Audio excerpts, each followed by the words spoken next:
नरेंद्र मोदी का road show अब शुरू हो गया है, जहां वो जितने लोग दूसरी तरफ इंतजार कर रहे थे उनसे होते हुए जा रहे। एक बार सुना देते हैं।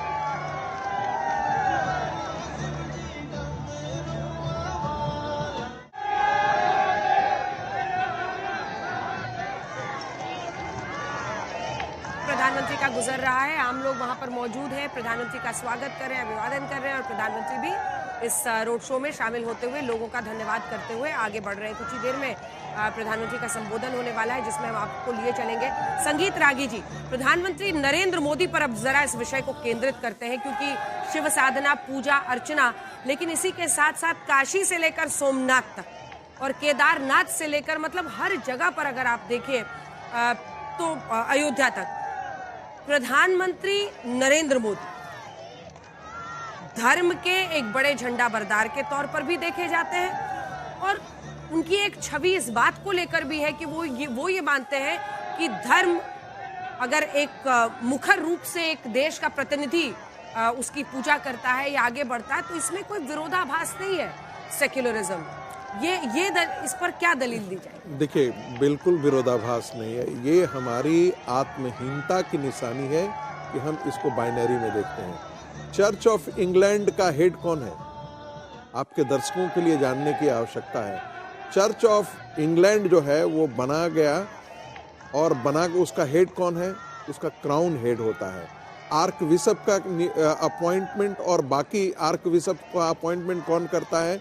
चर्च ऑफ इंग्लैंड का हेड जो है वो क्राउन करता है। क्राउन किसके ये आधार पर करता है? सरकार जो कहती है उसके आधार पर करता है। सरकार जो सलाह देती है उसके आधार पर क्राउन ही करता है। तो ब्रिटेन के अंदर सेकुलरिज्म डैमेज नहीं होता है, ब्रिटेन के अंदर कुछ खत्म नहीं होता है। चर्च ऑफ इंग्लैंड का हेड जो है वहां का क्राउन हो, राजा हो, उसमें वहां का नहीं चला जाता है। और भारत का प्रधानमंत्री यदि मंदिर जाता है और इस मंदिर जाता है, भारत का प्रधानमंत्री यदि अयोध्या का शिलान्यास या उसके उद्घाटन के लिए जाता है, उद्घाटन सेरेमनी में जाता है, तब ये सवाल और प्रश्नवाचक, ये सवाल पंडित नेहरू ने उठाया था और तब डॉक्टर राजेंद्र प्रसाद ने उनको एक पत्र लिखा था। 2 मार्च 1951 को उन्होंने पत्र लिखा था। उसके जवाब में पंडित नेहरू को राजेंद्र प्रसाद ने पत्र लिखा। भारत उन्होंने कहा था कि हमको यदि चर्च बुलाएगा तब भी हम जाएंगे, यदि मस्जिद वाले बुलाएंगे तब भी हम जाएंगे। भारत का सेकुलरिज्म का मतलब है सारे संप्रदायों, सारे पंथों के बारे में एक समान विचार रखना।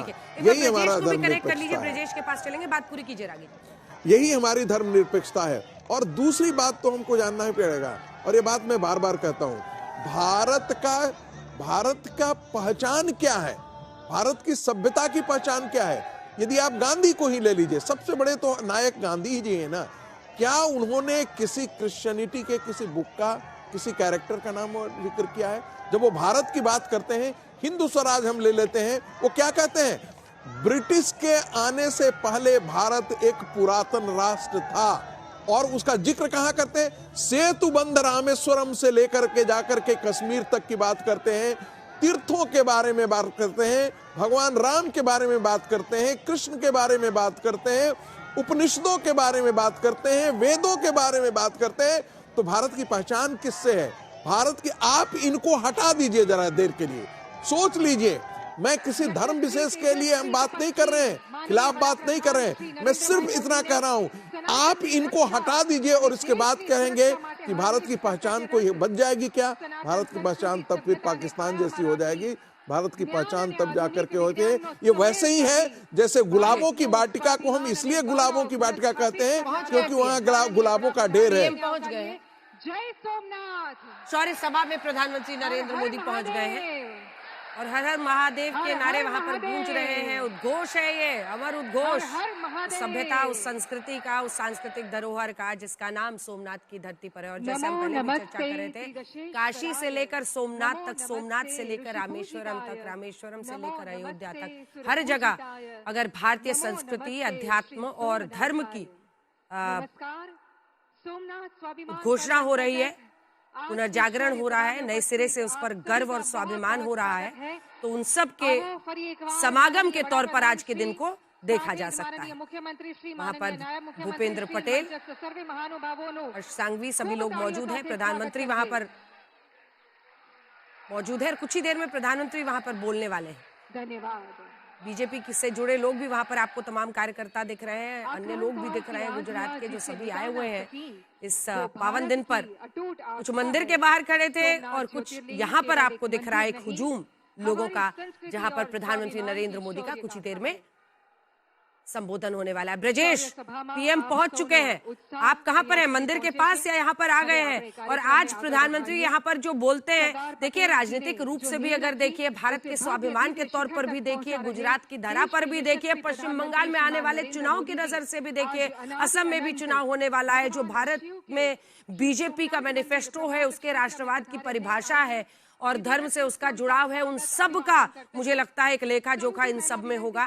ब्रजेश, माननीय मुख्यमंत्री श्री भूपेंद्र भाई पटेल तथा माननीय नायब मुख्यमंत्री श्री बिल्कुल अंजनी, देखिए अभी हम जो है मंदिर परिसर के पास ही हैं, क्योंकि काफी भीड़ थी और पीएम प्रोटोकॉल की वजह से गाड़ियां भी नहीं निकल सकती, तो हम मंदिर परिसर में ही हैं। पर सभी की नजरें आज प्रधानमंत्री के संबोधन पे रहेंगी। जो महत्वपूर्ण बात आपने जिस तरह से कहा कि बंगाल की बात हो या फिर असम की बात हो, आज प्रधानमंत्री जो बात करेंगे सोमनाथ की, तो सोमनाथ के मंदिर को लूटने के लिए जो विदेशी आक्रांता आए, उसके जो असर थी, क्यों सोमनाथ को टारगेट किया गया, उस चीज से लेकर सोमनाथ मंदिर के पुनर्विकास तक, और उसके बाद अब सोमनाथ मंदिर किस तरह से आगे बढ़ रहा है, किस तरह से सोमनाथ मंदिर का कॉरिडोर भी आने वाला है। जिस तरह उज्जैन में महाकाल कॉरिडोर हुआ, वैसे ही ठीक सोमनाथ में भी सोमनाथ महादेव का भी कॉरिडोर बनने वाला है।